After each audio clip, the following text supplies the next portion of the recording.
Winter squash are one of my favourite crops to grow in the garden. They look amazing and they're so versatile with so many different varieties. They're one of the staples of my diet through winter and this early spring due to how well they store. And here at the RHS we've been getting lots of questions about the best way to grow them.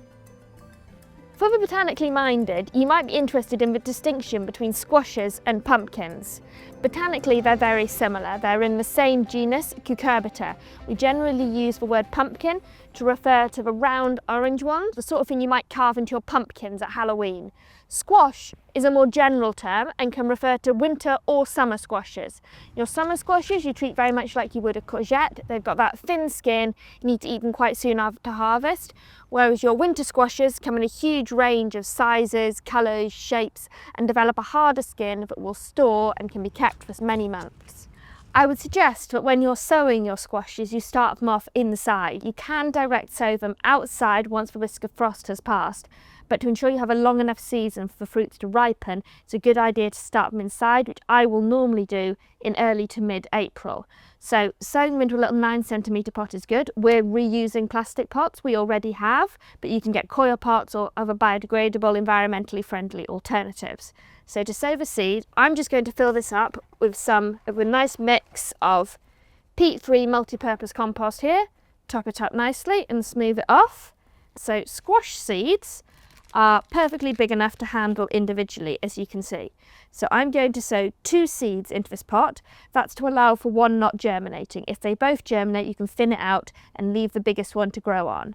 Now I'm just going to push them into the soil, and I don't mind too much if they're on the side or if they're flat. I'm just going to push them into the soil, then cover them over and firm down the soil nicely on them. And then put them somewhere, either in a glass house or on a windowsill, nice sunny windowsill in your house, to let them grow and germinate for you. Stick a label in it, add some water, and then you're good to go.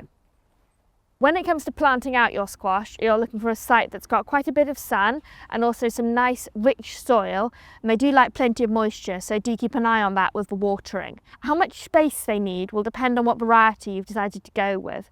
Bush varieties such as honey bear will get to about 1 metre in diameter, so they're fairly compact, whereas if you're going for a trailing variety they can get much bigger than that. You can reduce the amount of ground space they need by maybe training them up an obelisk or an arch, but they can get quite rampant. You can maybe let them scramble underneath crops such as your sweet corn.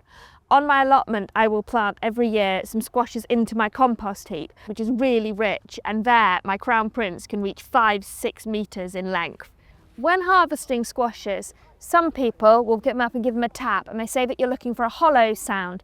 I sometimes find it quite hard to judge that way. Instead, I'm looking for a squash that has developed the mature coloration on the skin that you'd expect for that variety, and also by time of year. When it gets to late September, early October, the foliage is all dying back, then you know that the squash is going to be roughly ripe. So in order to harvest it, you'll want to get your secateurs, and what I'll be aiming for is a bit of a T around the stalk. The reason for this is that helps to stop any rot going down into the fruit. Make sure you then handle the fruit by itself rather than holding onto the stalk, because otherwise you can snap the stalk off, again creating a bit of an opening for rot to set in. It's crucial you do this before any frosts, as frosts can damage the fruits.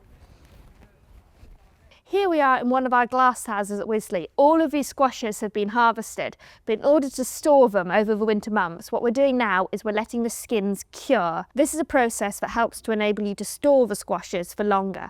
Ideally, it will be done in light, warm, dry conditions, and it allows the skins to harden so that they don't get rot or moisture into them, and therefore you can store them over those winter months as you gradually want to eat them. Once they've cured for a few weeks, you can then move them and store them somewhere else if that is more convenient for you.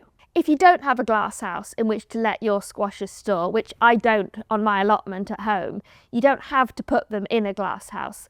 On the allotment, I harvest the squashes as we've done here, and then I just let them sit on the soil in the beds. Ideally, if you've got a brick or something to raise them up off the damp soil, that will help them to dry out and cure for you. And then leave them out there again for a few weeks before you take them in to store them over winter. That end storage place needs to be somewhere cool and definitely frost-free and also rodent-free in order to maximise the storage potential. Do be aware that different cultivars of squash will store for different lengths of time. Something like Autumn Crown is best eaten within those first couple of months. Something like Crown Prince I've been eating very happily for following May, June. When you have your wonderful array of different squashes, they are so versatile for use in the kitchen, and there's no need to waste any of the fruit because there are recipes out there for using the seeds and using the skin, so you can really let your imagination go wild and have fun. They're absolutely one of my favourite crops to grow out in the garden, and I would recommend everybody giving them a try.